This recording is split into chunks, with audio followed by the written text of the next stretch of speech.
Bonjour les quatrièmes et bienvenue sur Matez-vous au travail. Je suis ravi de vous retrouver aujourd'hui. Comme prévu, nous allons passer à une nouvelle séquence. Une séquence très importante de l'année de quatrième, c'est le fameux théorème de Pythagore. Donc, ça va se décomposer sur plusieurs façons. Je vais reprendre la démonstration et comment Pythagore était arrivé à ce théorème pour comprendre d'où cela vient. Après, je vous ai fait une nouvelle fiche de cours avec le théorème de Pythagore, exemple, puis réciproque de Pythagore, exemple. Ensuite, vous aurez de nombreux exercices. Une première feuille avec 3 types d'exercices pour révéler l'utilisation du théorème de Pythagore. Et ensuite, je pense à Clément Gasset, qui est très gourmand en exercices, une fiche avec 20 exercices, 10 exercices sur l'application du théorème direct, pour des calculs de longueur manquante, et 10 autres exercices sur la réciproque. Et évidemment, vous n'êtes pas obligé de tous les faire. Il y aura la totalité de la correction demain sur Pronote. Mais plus vous en ferez, plus vous serez, plus vous trouverez que les exercices sur le Pythagore est facile. Et vous n'oublierez jamais ce que c'est que le théorème de Pythagore. Surtout que ce théorème est essentiel pour l'année de troisième et pour la suite, pour l'année de seconde et de première, car on retrouve souvent l'utilisation de ce théorème lorsqu'on place des points dans un repère pour des calculs de longueur ou pour montrer des particularités géométriques. Franchement, c'est très important. Petite interrogation, je me demandais si j'allais pas faire une classe virtuelle avec les quatrièmes demain. Il est possible que je mette des liens sur Pronote pour accéder à une classe virtuelle. J'aimerais bien en discuter avec la classe. Si vous voyez ça sur Pronote, je vous mettrai un créneau horaire pour qu'on puisse se retrouver en live, en direct. J'aimerais bien tester avec un petit groupe demain. Et parce que de la semaine prochaine, on reprend, même en période de confinement, on reprend les cours classiques. Donc je ferai peut-être, ça va être un test demain, et pour pouvoir faire de vraies classes virtuelles la semaine prochaine. Je vous en reparle sur Pronote demain et dans la prochaine vidéo. D'accord, si vous êtes OK pour faire une classe virtuelle. Donc je commence, j'allume mon iPad et c'est parti. Donc là nous sommes sur GeoGebra. Rappelez-vous, l'activité était de construire un triangle ABC. Vous voyez, le ABC, il est en vert. Et à l'extérieur de ce triangle, on devait tracer des carrés.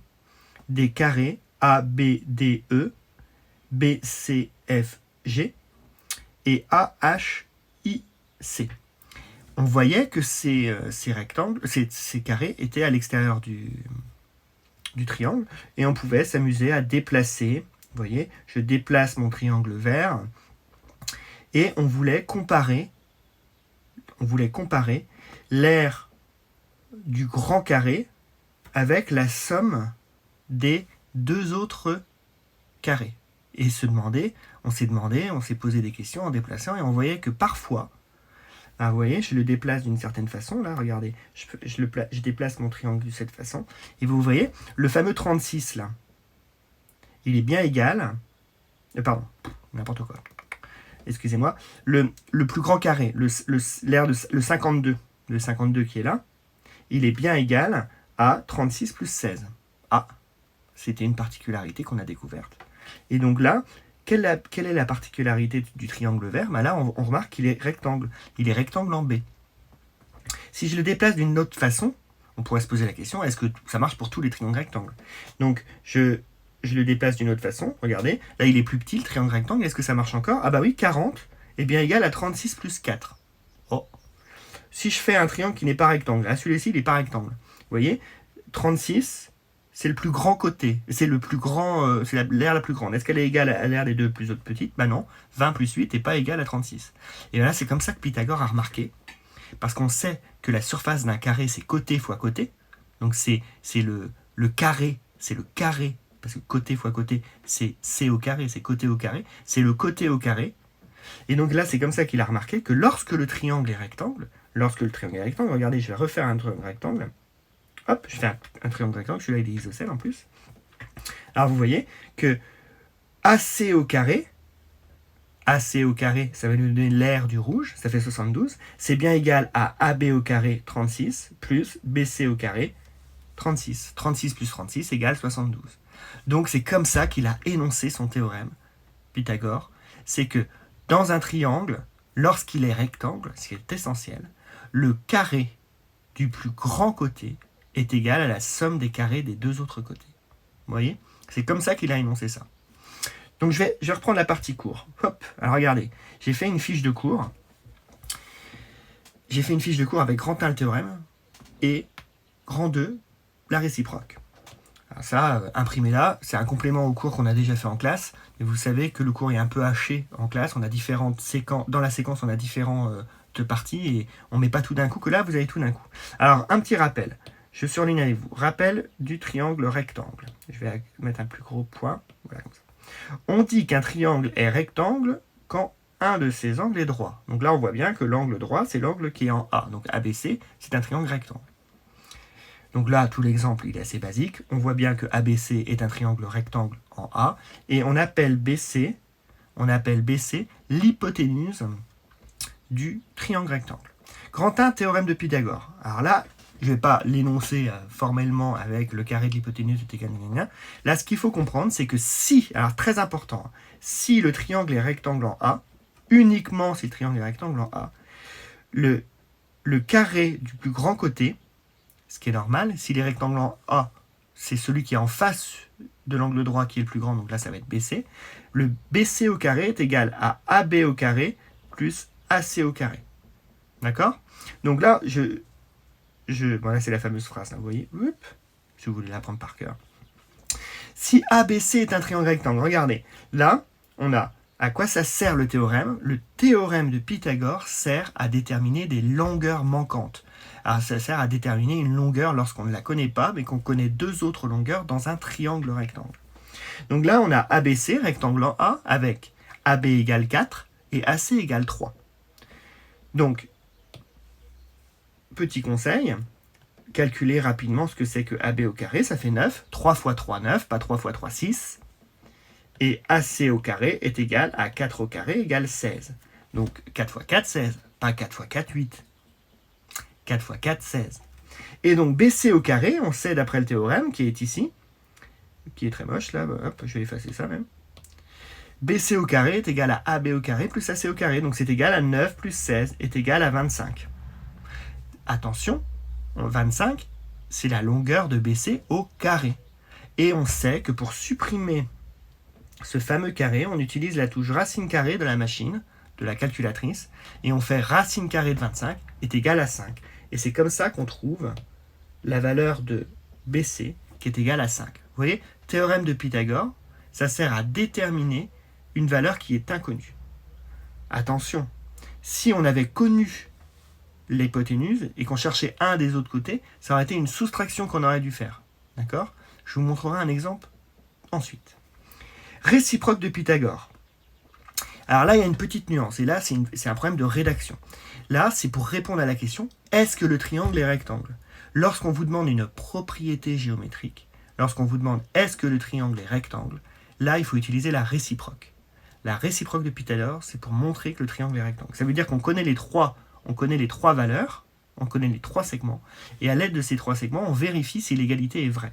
Donc là, vous voyez, dans cet exemple-là, vous voyez bien, hein, c'est si, je le redis, si ABC a cette égalité-là, si c'est égal, alors il est rectangle. Très important. Si on prouve, alors on conclut. D'accord? Donc là, on a 12, on a 13 et on a 5. Ce sont les trois valeurs du triangle. On laisse le plus grand de côté. C'est très important. Hein. C'est le fameux d'une part et d'autre part. Là, vous voyez, d'une part, on va prendre les deux plus petits, 12 et 13. On fait 12 au carré, pardon, n'importe quoi, 12 et 5. On fait 12 au carré et on l'ajoute avec 5 au carré. Donc on fait 144 plus 25. Et là, on trouve 169. D'accord? Donc ça, c'est la valeur de AC au carré plus BC au carré. Je fais n'importe quoi. De AC au carré plus AB au carré. Maintenant, d'autre part, on regarde le carré du plus grand côté. Le plus grand côté, c'est BC. Donc là, on va faire 13 au carré. Et 13 au carré, Ah bah c'est égal à 169. Donc là, à la fin, vous concluez, vous dites, puisqu'on a démontré que AB au carré plus AC au carré est égal à BC, alors forcément notre triangle est rectangle. Là, on a montré qu'il existe un angle droit ici. D'accord? D'une part, la somme des carrés des deux plus petits côtés. D'autre part, l'hypoténuse au carré. Si c'est égal, c'est rectangle. Si c'est pas égal, ce n'est pas rectangle. Il ne faut pas avoir peur de dire ce n'est pas rectangle. Même si c'est à une décimale près. Si par exemple on trouve 12 égale 12,01, vous n'allez pas me dire oui c'est presque égal, et donc c'est presque rectangle. Bon, c'est vrai, c'est presque rectangle, mais il n'est pas rectangle. La question c'est répondre est-ce que le triangle est rectangle? Ok? Bon. J'espère que j'ai été un petit peu clair. Là, vous voyez, c'est la première fiche d'exercice. D'accord? Donc là, dans le premier exercice, l'exercice de type 1, le but, c'est qu'on veut retrouver la longueur de l'hypoténuse. Vous voyez, c'est ce qui est marqué ici. Cette fiche, vous la retrouverez sur Pronote. Dans le deuxième, on veut retrouver l'autre côté de l'angle droit. Donc ça, c'est le fameux exemple où je vous disais qu'on ne cherche pas l'hypoténuse, mais on cherche un des deux autres côtés connaissant l'hypoténuse. Et l'autre, on veut savoir si le triangle est rectangle. C'est ici qu'on utilise la réciproque. Donc là, je vais vous mettre, là ici c'est π pour Pythagore, π pour Pythagore, et là c'est réciproque. D'accord? C'est très important. J'ai mis une méthode, je vous la laisse lire. Je ne vais pas la lire, je ne vais pas perdre du temps dans la vidéo, vous savez lire, prenez votre temps. Il y a un exemple à chaque fois qui est détaillé pour chacune des méthodes.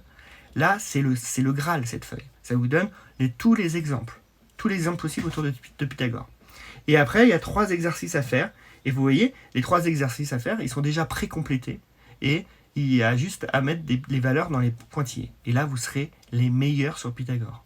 Et là, c'est génial. Vous avez acquis la compétence Pythagore. Et c'est une compétence qui est importante en 4e. Bon, compétence Pythagore, c'est moi qui l'appelle, c'est une sorte de super pouvoir. Il y aura une dernière fiche, je pense à Clément, qui demande toujours plein d'exercices. Et là, vous voyez, il y a 20 exos. Donc, les 10 premiers, c'est du Pythagore brut, calculer des valeurs, d'accord? Et dans les 10 autres, vous voyez bien, démontrer que IJK est rectangle, c'est montrer que le triangle est rectangle. Donc, voilà pour aujourd'hui. J'imagine que ça vous fait beaucoup d'exercices. Je sais que vous êtes peut-être découragés, mais prenez le temps de les faire. Vous n'êtes pas obligé de tous les faire, il y aura la correction détaillée de tous ces exos. Mais vous avez été courageux de me suivre cette semaine, donc autant être là pour faire des exos et faire des mathématiques. Je vous retrouve demain, c'est une idée de Camille Le Breton. Bonjour Camille, bonjour Lali si tu es derrière Camille. C'est qui voulait faire une visio demain, et moi je serais ravi de faire une visio aussi avec la classe de 4e, histoire de se voir et de discuter un petit peu, parce que je suis pas sûr que la visio soit très adaptée pour poursuivre le cours et vraiment rédiger des choses, mais ça peut vous enlever des interrogations et me poser ponctuellement des questions sur ce qui va se passer peut-être la semaine prochaine, ou même si vous avez des questions sur les exercices qu'il y a à faire pour aujourd'hui. Donc la séance de demain, évidemment, il y aura une vidéo avec la correction de ces exercices. Il y aura la correction sur Pronote, évidemment. Mais on va se faire une petite session une petite demi-heure en classe virtuelle. Je vous prépare ça et je vous balancerai les liens. Alors, je ne vais pas les mettre sur Pronote parce que, comme vous avez vu, j'ai un onglet qui est pour les premières, les secondes et les quatrièmes. Pour les quatrièmes, je vous enverrai un message directement avec le lien, un message dans un groupe pour accéder à la classe virtuelle. Si vous pouviez m'envoyer aujourd'hui un petit papillon pour me confirmer que vous êtes OK pour la classe virtuelle, je serais content. Afin que je n'inscrive pas 50 élèves, j'ai 2 classes de 4e, je ne vais pas tous vous inscrire à la classe virtuelle. Envoyez-moi votre demande si vous voulez participer à la classe virtuelle demain, et si vous le pouvez, si vous avez les moyens techniques.